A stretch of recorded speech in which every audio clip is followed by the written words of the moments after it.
Hello, नमस्कार. कसे आहात तुम्ही सर्व? मस्त आहात ना? मस्तच राहा. सर्वांना सर्वप्रथम श्री स्वामी समर्थ. तुम्हाला सर्वांना आजचा दिवस खूप चांगला जाओ. स्वामी कृपेने स्वामी महाराज तुमच्या प्रत्येक इच्छा, आकांक्षा पूर्ण करो, हीच मी स्वामींच्या चरणी प्रार्थना करतो आणि आजच्या व्हिडिओला सुरुवात करतो. तर अगदी 1-2 महिन्या आधीपासून आपली पहिल्या मार्गशीर्ष गुरुवारची तयारी सुरू झाली होती आणि आज तो दिवस आहे, तो म्हणजे उत्तर पूजेचा. म्हणजे आजचाच व्हिडिओ आहे शुक्रवारचा. तर आता मी छान पहिली उत्तर पूजा करून घेणार आहे. तर आज मी काय-काय तुमच्या सर्वांसोबत ह्या व्हिडिओमध्ये शेअर करणार आहे. जसं कालच्या व्हिडिओला खूप छान असा मस्त रिस्पॉन्स केला. सर्वांना छान पूजा आवडली आणि खरं म्हटलं गेलं ना, तर खरंच पूजा उचलावीशी अशी वाटतच नव्हती. एवढं सुंदर देवीचं स्वरूप आपल्यासमोर आलं होतं. तर सकाळी उठलो, छान फ्रेश झालो. देवपूजा मी पहिली करून घेतली असती, पण प्रॉब्लेम असा आहे की खालती माझी मांडणी असते. तर मला देवपूजा करायला एवढं नीट जागा किंवा सगळ्या गोष्टी उपलब्ध नाही होत. तर म्हणून मी पहिली पूजा उचलून घेतो, नंतर देवपूजा करतो. तर सकाळी उठल्या-उठल्या छान लाईट्स लावल्या. देवाकडे जो दिवा आहे, आता देवी आईकडे जो दिवा असतो ना, तो सुरूच असतो. तर मी सकाळ ते रात्रीपर्यंत म्हणजे जेव्हा आम्ही झोपतो, तर तेव्हा मी एकच दिवा तिथे सुरू ठेवतो. मी 2 समया ज्या लावतो ना, मग त्या शांत करतो आणि मग तो दिवा म्हणजे जो आपण अखंड दिवा सुरू ठेवलाय, तो मी एका दिव्यामध्ये ठेवतो. तर अशा प्रकारे तो एक दिवा मग मी काच लावून देवीकडे हा रात्रभर सुरू असतो. म्हणून मी 2 समया रात्रभर सुरू ठेवत नाही. कारण काय-काय असतं मग ते शांत होतात. तर आता बघा देवीला छान हळदी-कुंकू वाहिलंय, तिचं पूजन केलंय अगरबत्ती वगैरे लावून. त्याच्यानंतर तिला दुधाचा म्हणजे थोडंसं दूध कोमट करायचं, कोमट गरम करायचं आणि त्यामध्ये थोडीशी अशी साखर किंवा मध घालायचं आणि मग त्याचा नैवेद्य देवीला दाखवायचा. हे दूध मग नंतर तुम्ही स्वतः पिऊसुद्धा शकता. त्याच्यानंतर देवीची आरती घ्यायची. आता हा व्हिडिओ मी थोडा फास्ट घेतल्यामुळे थोडा पटकन होत असेल. पण आता आपण एकच महालक्ष्मी मातेची आरती घ्यायची. त्याला काही एवढा वेळ लागत नाही. ती पटकन अगदी 2 ते 3 मिनिटामध्ये होऊन जाते. तर बघा आरती, पूजा, हळदी-कुंकू आणि धूप-बीप मी करून घेतलाय. त्याच्यानंतर आता आपली जी क्षमा प्रार्थना आहे, ती क्षमा प्रार्थना म्हणायची आणि जे आपण तांदूळ घेतले ते संपूर्ण पूजेवरती अर्पण करून मग आपण ती पूजेवरती पूर्ण अर्पण करायचे आणि मग आपण आपली पूजा उचलायची. तर पहिला मग कलश हलवायचा. सगळं सामान, फुलं वगैरे काढण्याच्या आधी आपण कलश हलवायचा. म्हणजे पूजेमधला प्राण असतो, तो निघून जातो आणि मग ती आपली पूर्ण पूजा आपण मग उचलू शकतो. तर अशा प्रकारे मी पूर्ण पहिली पूजा उचलून घेतोय. पहिले आता सर्व मी फुलं काढून घेतोय. म्हणजे जेवढी काही फुलं सगळी देवीच्या इथे होती ना, ती सर्व मग मी काढून घेतोय. आणि कालच्या व्हिडिओमध्ये अशा काही वस्तू मी ठेवल्यात पूजेमध्ये, ज्या आपल्या पूजेला खरंच चार चांद लावतात. म्हणजे आपली पूजा खूप सुंदर दिसते. तर बघा हे 2 गजलक्ष्मी माझ्या आहेत, तर त्या शिर्डीवरून आणल्या होत्या पप्पांनी. तर त्यानंतर ह्या वाट्या आहेत, ह्याच्यावरती मी पुढे सांगितलंच आहे तुम्हाला, त्याच्यात मी प्रसाद ठेवला होता. त्या वाट्या आहेत. त्याच्यानंतर मग बघा हे पितळाचे माझे दिवे आहेत. त्याच्यानंतर आणखीन मी मोर दिवेसुद्धा घेतलेत. हे बघा हे मी 2 मोर दिवे घेतलेत. तर त्याच्यावरती पण पुढे तुम्हाला मी सांगितलंय, की हे कुठून घेतलेत, कितीला घेतलेत, काय वगैरे. तर अशा काही वस्तू आपल्या पूजेमध्ये असल्या ना, की त्या खरंच आपली पूजा त्याच्यामुळे खरंच खूप सुंदर दिसते. त्याच्यानंतर हा ₹1.25 लागतो पूजेमध्ये, तर तो ₹1.25 आहे माझ्याकडे. तो खूप वर्ष आधीपासूनचा ₹1.25 आहे माझ्याकडे. त्याच्यानंतर आता बघा ह्या समोरच्या पाठावरती जे काही मी मांडलं होतं, ते सगळं उचलून घेतलंय.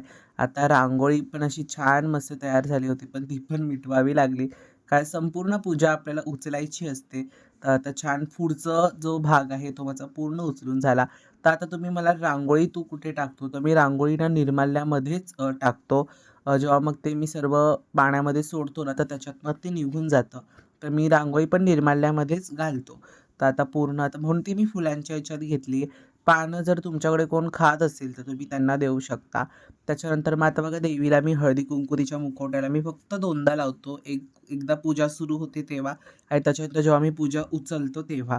तर अशा प्रकारे 2दा लावले. हा माझा हरिप्रिया पद्मलक्ष्मीचा मुखवटा आहे. सो खरंच खूप सुंदर आहे. तर त्याला आहे ना मी कापसाने स्वच्छ केले. म्हणजे कापूस घेतला होता. ओला नाही करायचा अजिबात. सुखाच कापूस घ्यायचा आणि मग तो आपण त्याचं कुंकू वगैरे आहे ते पुसून घ्यायचं. आणि मग त्याच्यानंतर बघा तुम्ही बऱ्याच जण एकाने विचारलं होतं, की मला की "तू वेणी कशी बांधली होतीस देवीला?" तर बघा मी वेणी आहे ना नारळाला ॲडजस्ट करून बांधली होती. जर मी ती कलशाला बांधली असती ना, तर ती पूर्ण अशी खाली येत होती पूर्णपणे.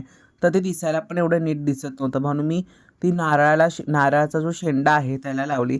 आणि तुम्ही माझा नारळ बघू शकता, मी आदल्या दिवशी पूर्ण भरून ठेवला होता, म्हणून नारळ माझा छान ओला आहे. नाहीतर काय काय वेळेस अशा प्रकारे ठेवला तर नारळ ओला राहत नाही, सुकतो. बघा नारळ पूर्ण माझा ओला आहे आणि मी खालती पाणी कलशात पण जास्त घेतलं होतं, जेणेकरून नारळ छान ओलाच राहील आणि तो ओला राहिला आहे पूर्णपणे. त्याच्यानंतर ती पत्री आपण घातली होती, म्हणजे आपली जी सगळी पानं आहेत ती सर्व पानं काढली. त्याच्यानंतर बघा हा नवीन साज मी देवीसाठी घेतला होता.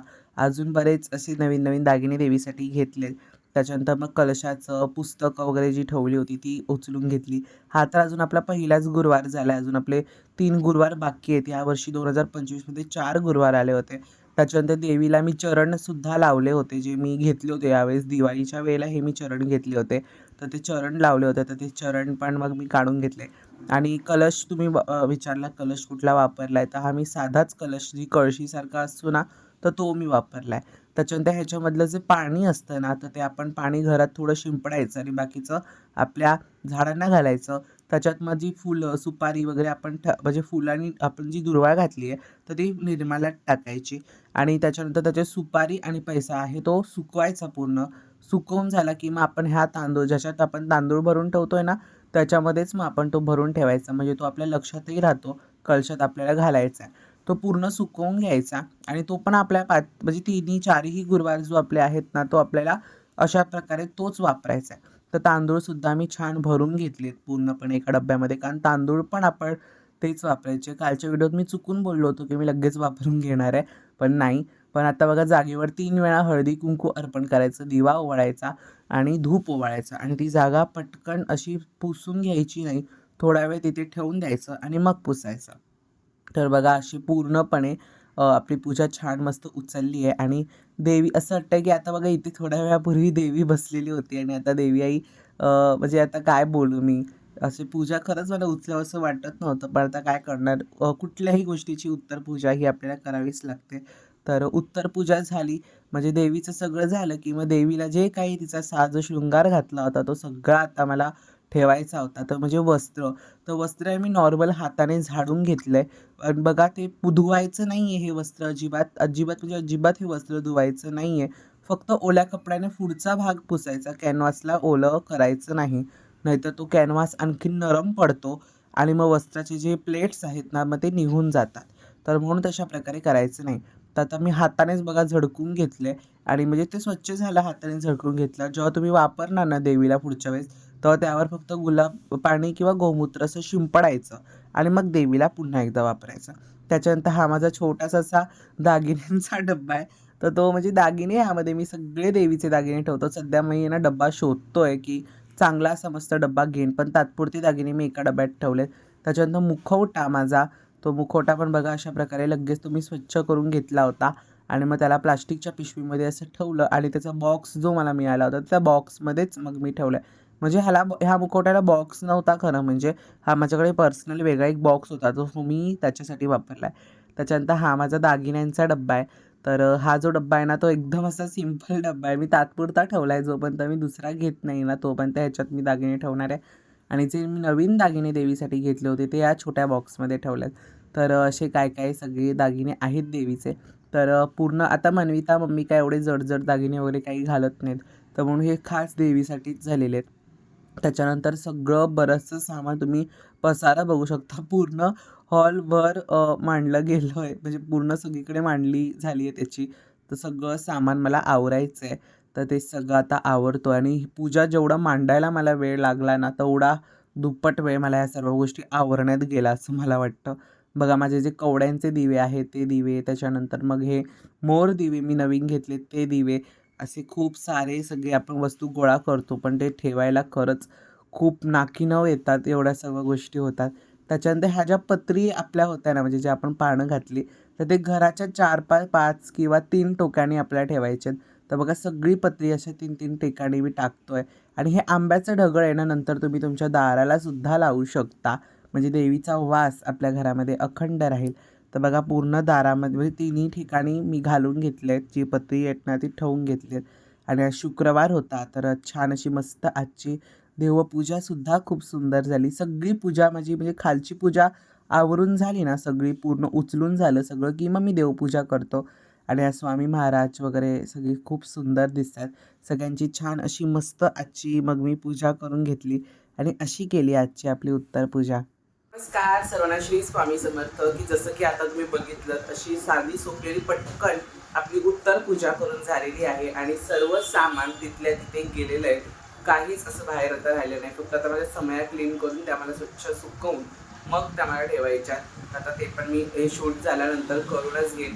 पण आता मी तुमच्या सर्वांसोबत एक खास मस्त गोष्ट शेअर करणार आहे की कालच्या पूजेमध्ये मी ना काही मोर ठेवले होते, तर ते बऱ्याच जणांना आवडले देखील. तर ते तुम्हाला मी दाखवतो. तर हे ते मोर आहेत 2, जी मागाशी पण मी तुम्हाला दाखवले. हे 2 मोर मी नवीन घेतलेत. कुठल्या असे मेटलचे वगैरे नाही, हे प्लास्टिकच आहे, पण ह्याच्यावरचं काम बघा किती छान आहे. तर हे असं प्रॉपर मोराचा असा शेप आहे त्याला आणि छान असं त्याचा पिसार आहे. तर हे ना ह्याच्यात खूप मोठ्या मोठ्या साईज पण अवेलेबल होतात, म्हणजे देवीपुढे फळं ठेवण्यासाठी वगैरे पण खूप साईजेस असतात. पण मला ह्या साईज खूप छोट्या साईजच्या खूप आवडल्या. तुम्हाला ना एक अंदाज येत असेल माझ्या हातावरून की केवढीशी आहे ते. म्हणजे ह्याच्यामध्ये आपला वॅक्सचा एक छान दिवा राहतो, म्हणजे एक टी लाईट होल्डरसारखं हे काम करतं. तर म्हणून हे मला खूप आवडलं. म्हणून हे 1-2 घेतले मी, जोडी घेतली. आणि ही जोडी म्हणजे एक काहीतरी ते ₹40 वगैरे सांगतात. आता हे मी कुठून घेतलं, तर हे तुम्हाला ऑनलाईन कुठे मिळणार, आय डोंट नो. मला खरंच नाही माहिती की तुम्हाला ऑनलाईन कुठे मिळेल. जर मला मिळालं कुठे तर मी त्याची लिंक देतो डिस्क्रिप्शनमध्ये. एकदा डिस्क्रिप्शन चेकआउट करा. जर मला मिळालं तर मी नक्कीच देईन. पण हे मी दादरला घेतले होते, जे कीर्तिकर मार्केट आहे तिकडनं हे मी घेतले. त्याच्यानंतर आणखीन 2 अशा सुंदर मी वाट्या घेतल्या, ज्या मला खूप म्हणजे खूप आवडल्या. अगदी असे नन्नू-पुन्नूशा आहेत, अगदी भारी. तर ह्या मला वाट्या आवडल्या म्हणून ह्या घेतल्या. ह्या क्रिस्टल काय व्हाईट मेटल असं म्हणतात, की ह्या अजिबात कधीच काळ्या पडत नाहीत आणि त्याचा अनुभवसुद्धा माझ्याकडे आहे. माझ्याकडे एक स्टील ह्याचे तांबे आहे, याच्यामध्ये स्टील नाही, ह्या व्हाईट मेटलमध्ये तांबे आहेत, तांब्या लोटा भांडं आहे. त्याच्यानंतर काल मी देवीला पाणी ठेवलं होतं, तर ते सुद्धा ह्या व्हाईट मेटलचंच आहे. तशाच ह्या 2 वाट्या आहेत, ज्या मला खूप आवडल्या. अगदी नाजूक आहेत, छोट्याशा छोटी डिझाईन बघा किती नाजूक अशी केली, छान सुंदर. तर ना म्हणून हे मला खूप आवडलं आणि ही जोडी काहीतरी ₹70 जोडी मला पडली. पण खूप म्हणजे खूप सुंदर आहेत. मला या प्रचंड आवडल्या. तुम्ही बार्गेनिंग करा. तुम्ही तिथे बार्गेनिंग केलात तर तुम्हाला खूप स्वस्तामध्ये मिळून जाईल. पण त्यांनी सांगतानाच मला ₹70 जोडी सांगितली होती. पण त्यांनी देताना मला मग आता तुम्ही तुमच्या बार्गेनिंगनुसार तुमच्यावरती आहे की ते तुम्हाला कितीही देतील. पण तुम्हाला 50च्या अंडर मिळून जाईल, डोंट वरी. पण अशा सुंदर. हे पण मी दादरमधून घेतलंय, पण हे लोकल खालती जे स्ट्रीट प्लेस म्हणजे स्ट्रीट शॉपिंग असेल त्याच्यातनं नाही घेतले, स्टोअरमध्ये घेतले. तर असं हे 2 काही गोष्टी मी घेतल्या होत्या आणि कालची पूजा बऱ्याच जणांना खूप आवडली आणि खरंच खूप सुंदर झाली होती कालची पूजा. आणि आजची आपली शुक्रवारची देवघरातली पूजा पण मी तुमच्या सर्वांसोबत शेअर केली. तर अगदी नेहमीप्रमाणे तुम्हाला सर्वांना आजचा व्हिडिओ आवडला असेल तर व्हिडिओला लाईक करा, शेअर करा आणि सबस्क्राईब करा. पुन्हा भेटूयात अशा त्याच्या नवीन व्हिडिओमध्ये. तोपर्यंत सर्वांना बाय आणि सर्वांना श्री स्वामी समर्थ.